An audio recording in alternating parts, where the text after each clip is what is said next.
Le Nouvel Horizon, suivi de la Nouvelle Jérusalem, de Joel Goldsmith. Extrait du livre La Voix infinie. Le sens qui présente des images de discorde et de disharmonie, de maladie et de mort, est l'hypnotisme universel qui produit tout le rêve de l'existence humaine. Il faut comprendre qu'il n'y a pas plus de réalité dans une existence humaine harmonieuse que dans les conditions discordantes du monde. Il faut prendre conscience que la scène humaine tout entière est une suggestion hypnotique et que nous devons nous élever même au-dessus du désir de bonnes conditions humaines. Comprenez bien que la suggestion, la croyance ou l'hypnose est la substance ou le tissu de tout l'univers mortel, et que les conditions humaines, bonnes ou mauvaises, sont des images oniriques, n'ayant ni réalité ni permanence. Ayez la volonté de faire disparaître de votre expérience les conditions harmonieuses tout autant que les conditions discordantes de l'existence mortelle, afin de pouvoir connaître, apprécier et vivre la réalité. Au-dessus de cette vie, perçue par les sens, se trouve un univers d'esprit gouverné par l'amour, peuplé d'enfants de Dieu, vivant dans la maison ou le temple de la vérité. Ce monde est réel et permanent. Sa substance est la conscience éternelle. En elle, on ne perçoit pas de discorde, ni même de biens matériels temporaires. Le premier aperçu de la réalité, du royaume de l'âme, vient quand nous reconnaissons et réalisons que toutes les conditions et expériences temporelles sont le produit de l'auto-hypnose. C'est en prenant conscience que toute la scène humaine, le bien comme le mal, est une illusion, qu'on aperçoit et goûte pour la première fois le monde de la création de Dieu et des enfants de Dieu qui habitent le royaume spirituel. Dans ce moment de conscience élevée, nous sommes capables, même faiblement, de nous voir libres de toute loi matérielle, mortelle, humaine et légale. Nous nous voyons séparés et libérés de l'esclavage des sens, et nous percevons en partie les frontières illimitées de la vie éternelle et de la conscience infinie. Les chaînes de l'existence finie commencent à tomber. Les choses perdent la valeur matérielle que nous leur accordions. Notre pensée ne s'attarde plus sur le bonheur humain ou la prospérité, et nous cessons de nous inquiéter pour notre santé ou notre foyer. La vision plus grande, plus large, se précise. La liberté de l'être divin devient apparente.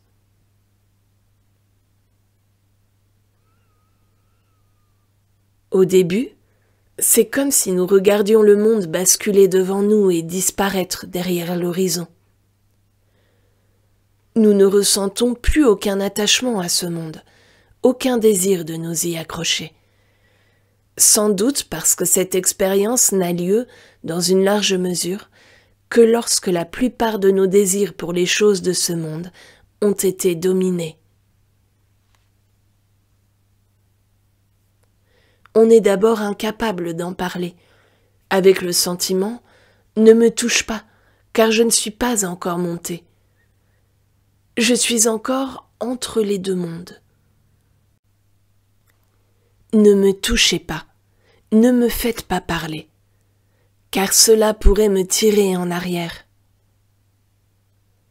Laissez-moi libre de m'élever. Plus tard, quand je serai complètement libéré de l'hypnose et de ses images, Je vous parlerai de bien des choses que les yeux n'ont pas vues, que les oreilles n'ont pas entendues.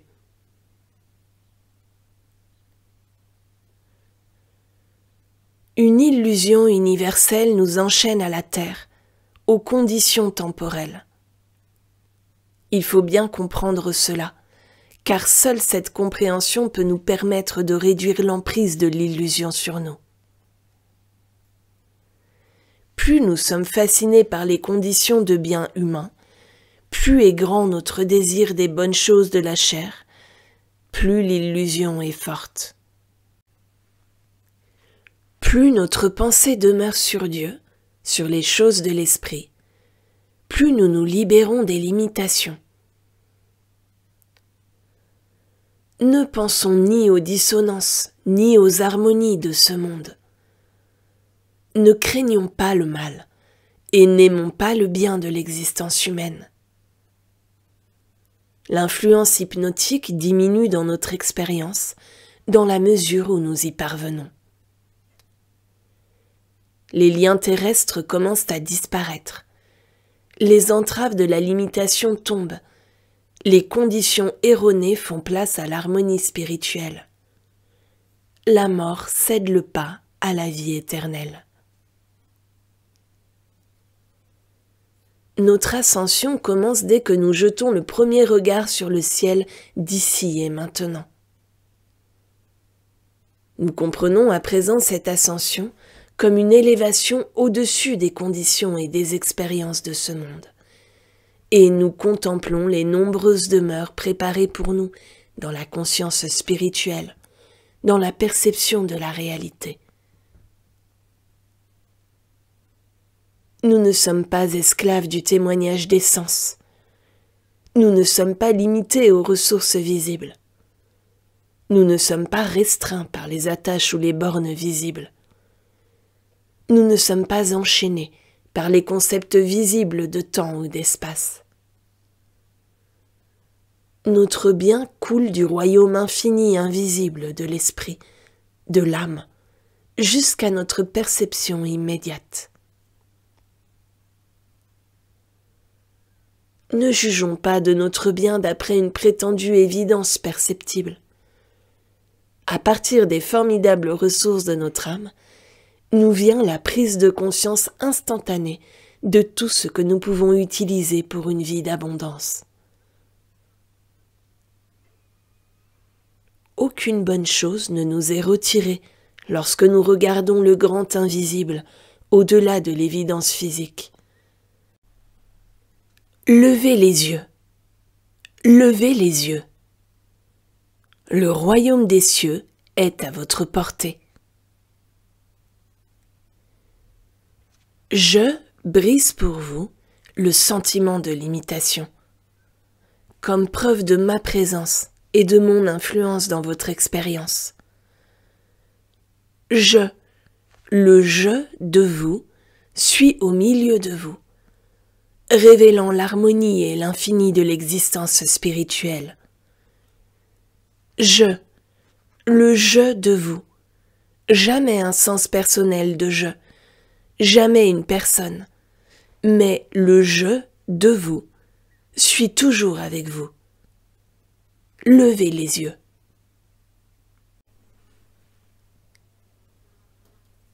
La Nouvelle Jérusalem. Les premières choses ont disparu, et toutes choses sont devenues nouvelles. Alors que j'étais aveugle, maintenant je vois. Non pas d'une manière obscure comme à travers un miroir, mais face à face.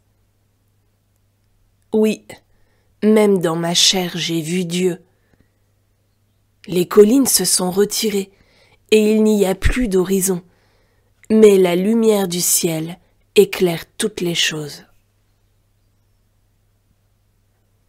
Je t'ai longtemps cherché, ô Jérusalem, mais c'est seulement maintenant que mes pieds de pèlerin touchent le sol du ciel. Il n'y a plus d'espace inculte. Les terres fertiles sont devant moi, telles que je n'en ai jamais rêvé. Oh, vraiment, Là, il n'y aura plus de nuit. Sa gloire brille comme le soleil de midi, et il n'y a aucun besoin de lumière, car Dieu est sa lumière. Je m'assieds pour me reposer. À l'ombre des arbres, je me repose et trouve ma paix en toi. En ta grâce est la paix, ô Seigneur. Dans le monde, j'étais là. En toi, j'ai trouvé le repos. Dans la dense forêt des mots, j'étais perdu. La lettre de vérité contenait fatigue et crainte. Mais l'ombre, l'eau et le repos ne se trouvent que dans ton esprit. Comme j'ai erré loin de ton esprit, ô tendre, unique et véritable, si loin, si loin. J'étais si profondément perdu dans le dédale des mots, des mots, des mots. Mais me voilà revenu, et dans ton esprit, je trouverai toujours ma vie, ma paix, ma force. Ton esprit est le pain de vie. En le trouvant, plus jamais je n'aurai faim. Ton esprit est une source. En buvant son eau, je n'aurai jamais soif. Tel un voyageur fatigué, je t'ai cherché. Et voilà que ma lassitude a disparu. Ton esprit a dressé pour moi une tente. Dans son ombre fraîche, je flâne, et la paix emplit mon âme. Ta présence m'a comblé de paix. Ton amour a placé devant moi un festin d'esprit. Oui, ton esprit est mon lieu de repos, une oasis dans le désert de la lettre de vérité. En toi, je me déroberai au monde bruyant des discussions. Dans ta conscience, je trouverai un répit à la malignité de la langue des hommes. Ils découpent ton vêtement, ô Seigneur de paix, se querellent à propos de ta parole, jusqu'à ce qu'elle devienne des mots et non plus la parole. Tel un mendiant, j'ai cherché le nouveau ciel et la nouvelle terre, et tu m'as fait l'héritier de tout cela. Comment me tiendrais-je devant toi si ce n'est dans le silence? Comment t'honorerais-je sinon dans la méditation de mon cœur? Tu ne recherches ni louange, ni action de grâce, mais tu accueilles le cœur qui comprend.